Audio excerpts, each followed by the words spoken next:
யூடியூபில் video upload செய்யும் முறையை பற்றி இப்பொழுது பார்ப்போம். வாங்க பார்க்கலாம். முதலில் நாம் யூடியூபில் வீடியோ அப்லோட் செய்யும் முன்பு நாம் செய்யக்கூடிய வீடியோ முதலில் கட் செய்யப்பட்டிருக்கிறதா, கரெக்டான பொசிஷனில் இருக்கிறதா, அதுபோக நாம் செய்யக்கூடிய அனைத்து விஷயங்களையும் முடித்திருக்கிறோமா என்பதை ஆராய்ந்து கொண்டு அதற்கு பின்பு நாம் செய்யக்கூடிய அனைத்து விஷயங்களுக்குமான டேக், டிஸ்கிரிப்ஷன், டைட்டில் இதை ஃபுல்லாக தேர்ந்தெடுத்து வச்சுட்டு தம்ப்நெயிலை எங்கே மேப் பண்ணியிருக்கோமோ அதையும் கரெக்டாக எடுத்து வச்சுக்கிட்டு உட்காந்து அந்த நம்ம ஏற்கனவே சொல்லியிருக்க மாட்டேன் காலையில் 6 மணி, மத்தியானம் 1 மணி டு 2 மணி, ஈவினிங் 6 மணி, நைட்டு 10 மணிக்கு மேலே நம்ம வீடியோ அப்லோட் பண்ணும்போது அந்த விஷயங்களை தேர்ந்தெடுத்து நாம் குறித்து அந்த டயத்திற்குள் போடுற மாதிரி டைட்டில், சப்டைட்டில், அதுபோக ஏற்கனவே உள்ள விஷயங்கள், கொஸ்டின்ஸு, நம்ம கொடுத்துருக்க வீடியோவில் உள்ள வாய்ஸ் டேக் ஓவரு, பின்னாடி பேக்ரவுண்ட் ஸ்கோர் இதெல்லாம் இருக்கா இல்லையா என்னன்னு சொல்லி செக் பண்ணிவிட்டு அதுக்கப்புறம் நம்ம வீடியோ அப்லோட் பண்ணுறதை பற்றி யோசிச்சு பண்ணி கரெக்டாக முடிச்சிட்டோம்னா நம்ம வீடியோ சக்ஸஸ்ஃபுல்லாக. அதுபோக கம்யூனிட்டியில் சென்றுட்டு நம்ம என்னென்ன வீடியோலாம் அப்லோட் பண்ணியிருக்கோம், எந்த டயத்தில் அப்லோட் பண்ணியிருக்கோம், யார் யாரெல்லாம் இந்த வீடியோ அப்லோட் பண்ணியிருக்காங்க, இதுக்கான டீட்டெயிலை ஃபுல்லாக டிஸ்கிரிப்ஷனில் கொடுத்துட்டு அந்த டைம் வாரியாக கரெக்டாக பிட்டாக கட் பண்ணி ஒவ்வொன்றா போட்டு வந்தோம்னா உங்களுக்கு வீடியோ சிறப்பாக இருக்கும். அதுவும் இல்லாமல் பார்க்குற டைமிங்கேருந்து பிரித்து கொடுத்துட்டிங்கன்னா பார்க்குற கஸ்டமரும் நல்லா பார்த்துட்டு மறுபடியும் அந்த வீடியோ எடுத்து டேக் ஓவர் பண்ணி எடுத்து பப்ளிசிட்டி பண்ணுறதுக்கு யூஸ்ஃபுல்லாக இருக்கும். ஹேஷ்டேக் நம்ம எதுக்காக யூஸ் பண்ணுறோம்னா நம்ம வீடியோ வெளியே தெரியுன்றதுக்காக பண்ணுறோம். மற்றபடி ஹேஷ்டேக்கும் டேக் ரொம்ப முக்கியமானது. எதனாலன்னா நம்ம கொடுக்குற டைட்டில் வெளி உலகத்துக்கு தெரியப்படுத்துறதுக்கு டேக்கு, டிஸ்கிரிப்ஷன், டைட்டில் ப்ளஸ் ஹேஷ்டேக் தான் தேவைப்படும். அது போக டேக்கில் நிறையா வெரைட்டிஸ் இருக்குது. ஆனால் நம்ம இந்த டேக்கை பற்றி மட்டும் தெரிஞ்சுக்கிட்டால் போதும். இதில் என்னென்ன இருக்குன்னா நம்ம கொடுத்துருக்க டைட்டிலுக்கான டேக்கு, அதுக்கப்புறம் கொடுத்துருக்க ஃபோட்டோவுக்கான டேக்கு, வீடியோவுக்கான டேக்கு, ஸ்க்ரீன் ப்ளே டேக்கான டேக்கு இதெல்லாம் போட்டுக்கிட்டோம்னா நம்ம வீடியோ அப்லோட் ஆகிறதுக்கு மட்டும் இல்லாமல் டெவலப் ஆகிறதுக்கு யூஸ்ஃபுல்லாக இருக்கும். அடுத்தடுத்து எந்தெந்த வீடியோலாம் நிறுத்தியிருக்கோமோ அந்த வீடியோ எடுத்து டெவலப் பண்ணுறதுக்கு யூஸ்ஃபுல்லாக இருக்கும். அதுபோக நம்ம எடுத்திருக்க வீடியோ யூடியூப்பில் டைரெக்டாக அப்லோட் பண்ணலாமா, இல்லை யூடியூப் ஸ்டுடியோவில் அப்லோட் பண்ணலாமா, இல்லை டைரெக்டாக கூகுள் க்ரோமில் போய் யூடியூப்பில் அப்லோட் பண்ணலாமான்னு பார்த்தீங்கன்னா எல்லாமே யூடியூப்பில் அப்லோட் பண்ணுறதுல தான் உங்களுக்கு ஸ்பெசிஃபிக்காக இருக்கும். யூடியூப்பில் அப்லோட் பண்ணிட்டு தம்ப்நெயில் அடுத்து நீங்கள் போட்டு வச்சுக்கலாம், வாய்ஸ் டேக் ஓவர் பண்ணிக்கலாம், கொஸ்டின் அண்ட் ஆன்சரும் போட்டுக்கலாம். தம்ப்நெயில் ரொம்ப முக்கியமானது வீடியோவுக்கு. ஏன்னா நம்ம என்ன சொல்ல வரோன்றதும் அந்த தம்ப்நெயிலில் தான் இருக்கணும். அதில் என்னென்ன விஷயங்கள்லாம் மாறி மாறி வருதுன்னு சொல்லி நம்ம ஒவ்வொன்றா டேக் ஓவர் பண்ணி எடுத்து டெவலப் பண்ணி கொடுத்துக்கிட்டு இருந்தோம்.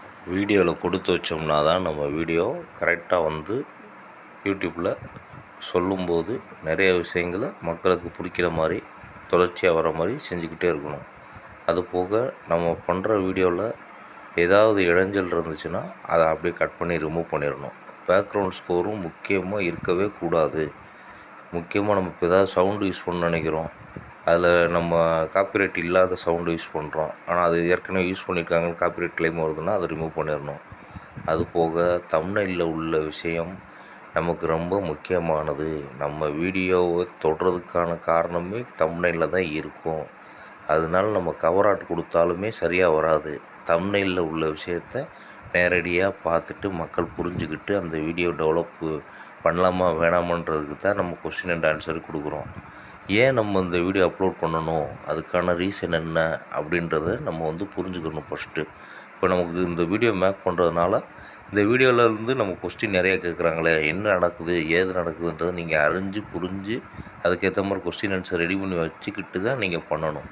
இல்லைன்னா இந்த வீடியோ டெவலப் ஆகிறது ரொம்ப ரொம்ப கஷ்டம். இப்போ நம்ம வீடியோ எடுத்துட்டோம், வீடியோ பண்ணிட்டோம், வீடியோ போயிடுச்சு, நல்ல விஷயம் வரல, என்ன பண்ணலாம், உடனே நம்ம யோசிச்சுட்டு சரி இந்த வீடியோ அவ்வளோதான் அப்படின்னு சொல்லி ரிமூவ் பண்ணிடக்கூடாது. அந்த வீடியோக்கான ரீசனை பார்க்கணும் ஃபஸ்ட்டு. இந்த மாதிரி வீடியோ இதுக்கு முன்னாடி வந்திருக்கா இல்லையா, யார் எடுத்து வச்சுருக்காங்களா, இந்த வீடியோவில் என்ன விஷயம் கம்மியாக இருக்குது அப்படின்றத எடுத்து மறுபடியும் அதில் ஆட் பண்ணிக்கிட்டே வரணும். ஆட் பண்ண தான் வீடியோ டெவலப் ஆகிட்டே இருக்கும். டைமிங்கும் நல்லா போகும், பார்க்குறவங்களுக்கும் கேட்குறவங்களுக்கும் அண்டர்ஸ்டாண்ட் ஆகிறனால நிறைய விஷயங்கள் ஓடிக்கிட்டே இருக்கும். இதில் என்ன இருக்குது யூடியூப்பில், அப்படி ஒன்றும் இல்லையே அப்படின்னு நினச்சி எல்லோரும் யோசிக்க மாதிரி விட்டுறக்கூடாது. அந்த விஷயத்துக்கான காரணம் என்ன, இப்போ நம்ம ஒரு வீடியோ மேக் பண்ணிட்டோம், அந்த வீடியோவில் எதுவுமே பொய் இருக்கக்கூடாது. உண்மையாக இருந்துச்சுன்னா மக்கள் விருப்பப்பட்டு அதை சப்ஸ்கிரைப் பண்ணுவாங்க, லைக் பண்ணுவாங்க, ஷேர் பண்ணுவாங்க. அதனால் நிறைய வியூஸ் வரும். அதனால் நமக்கு வந்து நல்ல பாயிண்ட் ஆஃப் வியூவில் நம்ம சேனல் போய் டெவலப் ஆகும். பீப்புள்ஸ் வந்து நிறைய விருப்பப்படுற விஷயங்கள் வந்து என்னவா இருக்குதுன்னு முதல்ல கேப்சர் பண்ணிக்கிறணும். அதுக்கப்புறம் தான் வீடியோ மேக் பண்ணணும். அந்த வீடியோவில் என்னென்னலாம் வருது, யார் யாரெல்லாம் யூஸ் பண்ணுறாங்க அப்படின்றது வந்து அந்த டைம்லைன் ஆப்ஷனில் போய் நம்ம தெரிஞ்சுக்கலாம். வாட்ச் ஹவுஸில் போய் தெரிஞ்சுக்கலாம். அந்த டயத்தில் நம்ம அப்லோட் பண்ணாலும் நல்ல வியூஸ் வரும். நமக்கு யார் அதிகமான கஸ்டமர் இருக்கா, கம்மியான வயசில் உள்ளவங்களா அதிகமான வயசில் உள்ளவங்களான்னு பார்த்துக்கிட்டு அதுக்கேற்ற மாதிரி நம்ம வீடியோ அப்லோட் பண்ணிட்டோம்னா நமக்கு டெவலப் ஆகும். அது போக சில்ட்ரனுக்கு இல்லாத வீடியோவில் வந்து சில்ட்ரன் வீடியோ போட்டக்கூடாது. சில்ட்ரனுக்கு இருக்க வேண்டிய வீடியோவில் சில்ட்ரனுக்கு உள்ள விஷயத்தை தடுத்து நிறுத்திடக்கூடாது. அதுக்கேற்ற மாதிரி நம்ம போட்டுக்கிறணும்.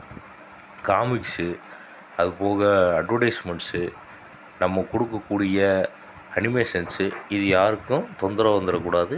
நம்ம கொடுக்குறது 1 செகண்டுக்குள்ளே இருக்கலாம்.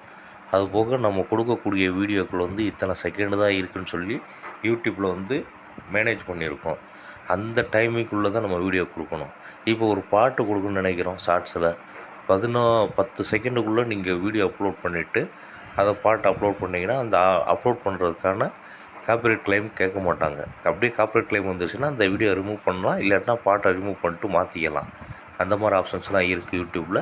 யூடியூப்பில் நமக்கு ரொம்ப முக்கியமானது டைமிங். அந்த டைமிங்க்கு ஏற்ற மாதிரி ஷெட்யூல் ஆப்ஷன். ஷெட்யூல் வந்து ப்ரைவேட்லேருந்து பப்ளிஷ் ஆனால் தான் நல்ல வியூஸ் கிடைக்கும். நம்ம டைமுக்கு ஏற்ற மாதிரி மாற்றி அப்லோட் பண்ணி அதுக்கேற்ற மாதிரி டேக் போட்டு அதுக்கேற்ற மாதிரி வைரல் பண்ணி விட்டோம்னா வீடியோ டெவலப் ஆகிடும். அந்த டெவலப் ஆகிறதுக்கான விஷயங்கள் நிறைய இருக்குது. அதுக்கான விஷயங்கள் என்னென்னா, ஒரு வீடியோ பார்க்குறோம், அந்த வீடியோ நல்லா டெவலப் ஆகுதுன்னா அந்த இதை எடுத்து டேக்காக மாற்றி அதை யூஸ் பண்ணிட்டோம்னா அந்த வீடியோ பார்க்குற நேரம்லாம் நம்ம வீடியோ வைரல் ஆகிக்கிட்டே இருக்கும். இன்னும் சிலர் என்ன பண்ணுறாங்கன்னா, அந்த வீடியோ வந்து டெவலப் ஆகிட்டே இருக்கணும், அதுக்கு என்ன செய்யலாம் அப்படின்றத யோசிச்சுக்கிட்டே இருப்பாங்க. அதுக்கேற்ற மாதிரி நமக்கு ஏற்ற மாதிரி டேகு, டிஸ்கிரிப்ஷன், டைட்டில், அது போக ப்ளேலிஸ்ட்டு, இந்த மாதிரி ஆப்ஷன்ஸ்லாம் நிறைய ஆட் பண்ணிட்டே வந்தோம்னா நம்ம வீடியோ டெவலப் ஆகும். அது போக ரிமிக்ஸ் ஆப்ஷன் கொடுத்தாலும் நம்ம வீடியோ வந்து வைரல் ஆகிறதுக்கான ஆப்ஷன்ஸ் நிறையா இருக்கும். ஏன்னா ரிமிக்ஸ் கொடுத்தீங்கன்னா நம்ம ஃபோட்டோவை மட்டும் ஆட் பண்ணிவிட்டு அவங்க கொடுத்துருக்க வீடியோவில் வந்து நம்ம ஃபோட்டோ காமிச்சு நம்ம அந்த வீடியோ வைரல் பண்ணிட்டு வரலாம். இது வந்து வேற ஒருத்தவங்க உழைப்புலேருந்து எடுத்திருக்குன்னு தெரிஞ்சிச்சுன்னா அவங்க காப்பிரைட் கொடுத்தாங்கன்னா அந்த வீடியோ ரிமூவ் பண்ணிடலாம். அந்த மாதிரி ஆப்ஷன்ஸ் மூலிமா நிறையா வியூஸ் கிடைக்கும். அது போக இந்த காமெடி பிளேயர்ஸ், அது போக பப்ஜி, இந்த மாதிரி கேம்ஸ் எல்லாம் இருக்குல்ல, இதெல்லாம் அப்லோட் பண்ணிங்கன்னா வியூஸ் நிறையா கிடைக்கும். அது மூலியமாகவும் நம்ம ஏர்ன் பண்ணிக்கலாம். ஏர்ன் பண்ணுறது எப்படி? அது வந்து நம்ம யூஸ் பண்ணுற வீடியோவை பொறுத்து தான் இருக்குது. ஒரு வீடியோ வந்து 1 மில்லியன் 2 மில்லியன் வியூஸ் போச்சுன்னா அதுக்கேற்ற மாதிரி அட்வர்டைஸ்மெண்ட் வரும். அட்வர்டைஸ்மெண்ட் பார்க்குறது மூலிமா நமக்கு ஏர்ன் பண்ணிக்கலாம். அதில் அக்கௌண்ட் ஆட் பண்ணுற ஆப்ஷன்ஸும் இருக்கும். அதை வச்சு நம்ம ஆட் பண்ணிக்கிட்டு நம்ம வீடியோ டெவலப் பண்ணி நம்ம கொண்டு போனோம்னா வீடியோ வைரல் ஆயிரும். இதுதான் மெத்தட்.